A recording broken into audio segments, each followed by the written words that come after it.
Everybody knows the good guys lost. If you live earnestly, you will surely be rewarded someday. If you strive for perfection, you will be saved. Since childhood, we have been taught to believe this. Parents, teachers, and the giant system called society gently whisper these beautiful words of brainwashing into our ears. It's a lie. This world is irrational, and it is terrifyingly, conveniently rigged. Those who grit their teeth and live earnestly, following the rules and trying to meet the expectations of others, they are the ones who are thoroughly exploited and quietly ground down, used as the most convenient cogs for this system. I have to work harder. It's because I'm not good enough.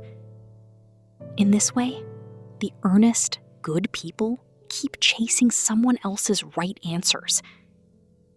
Under suffocating pressure, they break their minds. Before they realize it, their emotions fade, and they become flawless, beautiful corpses. Aren't you suffering right now?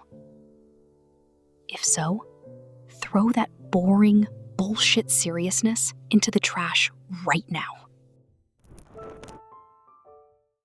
Chapter 1. Silence after exhaustion.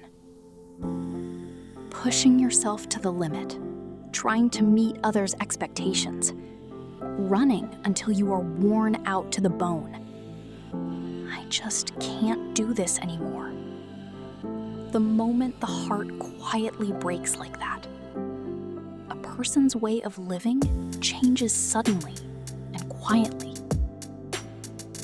A Buddhist nun of this country, Jakucho Satochi, once said, "Once a person experiences a pain that wears out their soul, their very way of living changes quietly.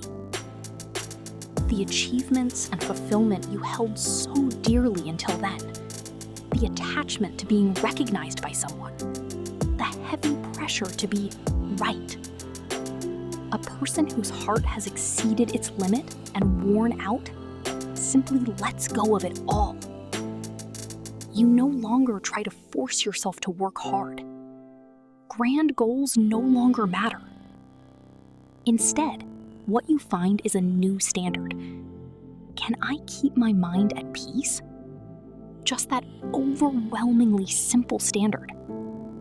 Noisy places, irrational atmospheres, a world that is constantly demanding something from you.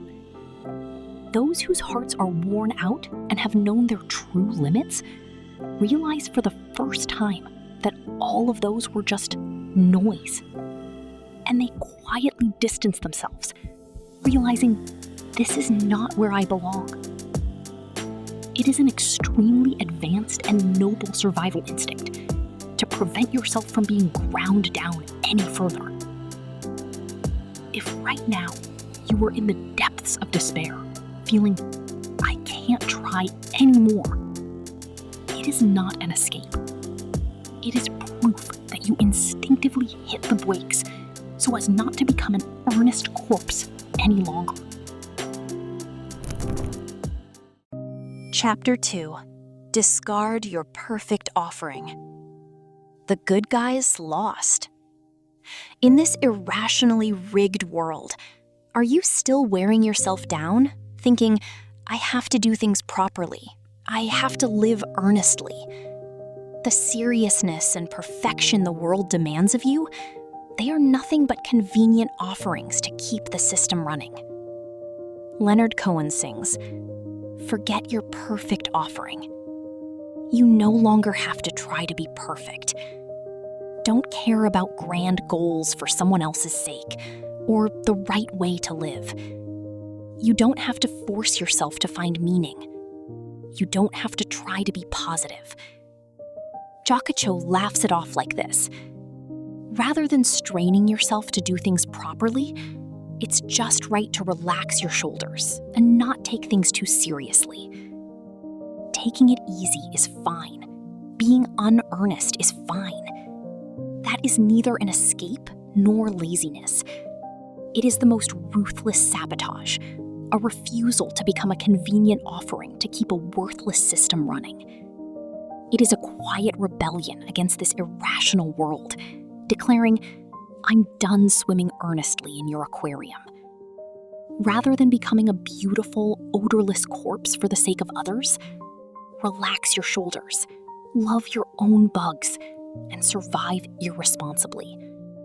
When you are freed from the brainwashing of seriousness, you can take your own true breath for the very first time.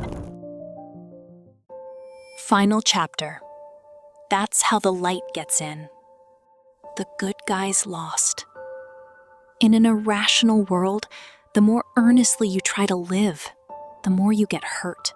Your heart wears out, and you become covered in cracks. But you don't have to hide those scars. There is no longer any need to mend yourself like a piece of flawless pottery. There is a crack in everything. That's how the light gets in. That's right. The gaps where you were crushed by your own seriousness reached your limits and deeply cracked. That is the only place where the true light that illuminates you can enter. You no longer have to force yourself to be positive. Grand goals should just be thrown away. Places that wear out your soul. Systems that merely consume you, ignore them. Distance yourself, and just face your own silence. Rather than living odorless as a beautiful corpse without a single scratch, spit blood and stay crazy, covered in cracks. Love your imperfect, bugged self.